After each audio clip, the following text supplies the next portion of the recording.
আসসালামু আলাইকুম বন্ধুরা, আজ আমি দারুণ মজার একটি ডেজার্ট রেসিপি নিয়ে চলে এসেছি। তো আজকে সুজি দিয়ে নরম তুলতুলে সুজির রসমালাই পিঠা তৈরি করে দেখাবো। আর এই পিঠাগুলো মুখে দিলেই মিলিয়ে যাবে, এতটাই নরম তুলতুলে। তো আশা করছি রেসিপিটা আপনাদের ভালো লাগবে। প্রথম থেকে শেষ পর্যন্ত দেখার অনুরোধ রইল। তো চলুন শুরু করা যাক। তো বন্ধুরা, প্রথমে আমরা মালাইটা তৈরি করে নেব। তো এখানে আমি আগে থেকে দুধটাকে জাল করে 500 গ্রাম করে নিয়েছি। এখানে 700 গ্রাম দুধ আমি জাল করে 500 গ্রাম করে নিয়েছি। দুধটা এই পর্যায়ে ঠান্ডা রয়েছে। এখন আমি এই ঠান্ডা দুধের মধ্যে দিয়ে দেব খেজুর গুড়। তো এখানে রয়েছে 150 গ্রাম খেজুর গুড়। গুড়টাকে আপনারা অবশ্যই ঠান্ডা দুধের মধ্যে মিশিয়ে নেবেন, নইলে গরম দুধের সঙ্গে খেজুর গুড়টা মেশাতে গেলে দুধটা কেটে যাওয়ার সম্ভাবনা থাকবে। তাই ঠান্ডা দুধের মধ্যে গুড়টাকে দিয়ে খুব সুন্দরভাবে মিশিয়ে নিতে হবে। তো দেখুন আমি এইভাবে গুড়টাকে খুব সুন্দরভাবে মিশিয়ে নিচ্ছি। তো বন্ধুরা, এই পিঠাটা খেতে কিন্তু অসম্ভব মজার হয়, একদম নরম তুলতুলে, তাও আবার খেজুর গুড়ের এই রসমঞ্জরি পিঠা। একবার খেলে এই পিঠার স্বাদ মুখে লেগে থাকবে।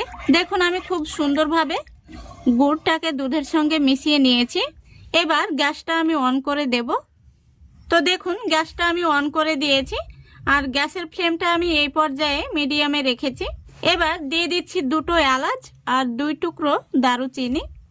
তারপরে দিয়ে দিচ্ছি 1 চিমটি মতো লবণ।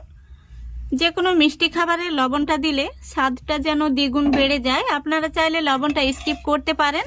তো বন্ধুরা, এখানে আরও একটি টিপস আপনাদের বলে দিচ্ছি। তো আমি এখানে জাল করা দুধ, সেই জন্য আগে গুড়টাকে মিশিয়ে নিলাম। আপনারা যদি কাঁচা দুধ ব্যবহার করেন তাহলে দুধটাকে আগে খুব ভালো করে জাল করে ফুটিয়ে নেবেন, তারপরে দুধটাকে কুসুম গরম পর্যায়ে নিয়ে তখন গুড়টাকে মিশিয়ে নেবেন। তো দেখুন আমি দুধটাকে এবার খুব ভালো করে আমি ফুটিয়ে নেব। দেখুন দুধটা ফুটে গেছে। তো মালাইটাকে কিন্তু জাল করে খুব বেশি ঘন করা যাবে না, নইলে পিঠাগুলোর মধ্যে ঢুকতে চাইবে না। তো মালাটা এইভাবেই আমি রেখে দেব। খুব সুন্দরভাবে কিন্তু জাল করে নিয়েছি। এবার গ্যাসটাকে আমি অফ করে দিচ্ছি। দেখুন গ্যাসটা আমি অফ করে দিয়েছি। মালাইটা থেকে খুব সুন্দর একটি ঘ্রাণ বেরিয়েছে। এবার এইভাবে আমি ঢাকা দিয়ে রেখে দেব। আর যে ছিদ্রটা রয়েছে সেখানে আমি একটি কাগজ দিয়ে বুঝিয়ে দিচ্ছি, এতে করে মালাইটি অনেকক্ষণ পর্যন্ত গরম থাকবে। তো এবার আমি পিঠার ব্যাটারটা তৈরি করে নেব। এবার এখানে আমি একটি মিক্সিং বোল নিয়েছি, আর বোলের মধ্যে নিয়ে নিচ্ছি 2টো ডিম।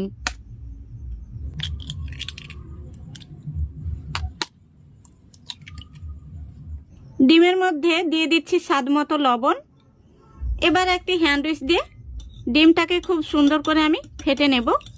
তো বন্ধুরা, এখানে আমি 2টো ডিম দিয়ে এই পিঠাটা বানাচ্ছি। আপনারা 3টে অথবা 4টে ডিমও নিয়ে নিতে পারেন। ডিম অনুপাতে সুজির পরিমাণটা বাড়িয়ে নিতে হবে। দেখুন ডিমটাকে খুব সুন্দর করে আমি ফেটে নিয়েছি।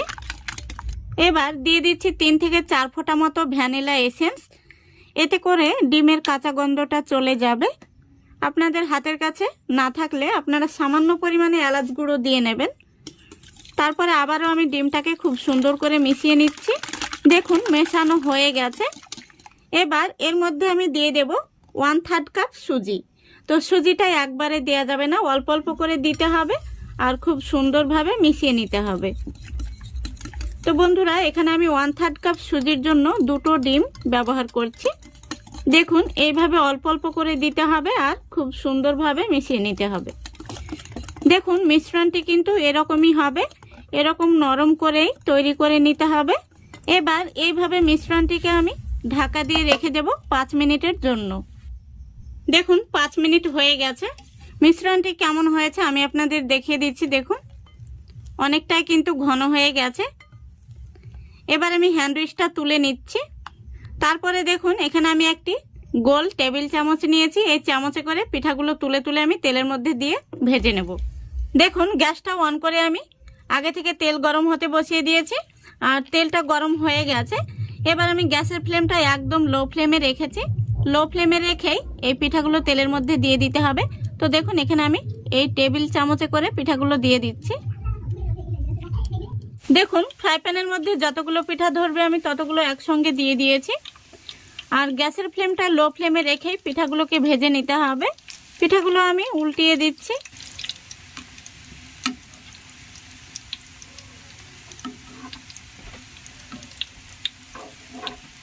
দেখুন পিঠাগুলোকে আমি খুব বেশি লাল করে ভাজবো না, পিঠাগুলো ভাজা হয়ে গেছে। এবার আমি তেল থেকে তুলে নিচ্ছি।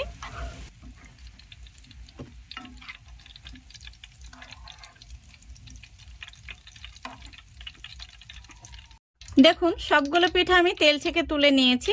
এবার এই পিঠাগুলোকে আমি গরম গরম শিরার মধ্যে দিয়ে দেব।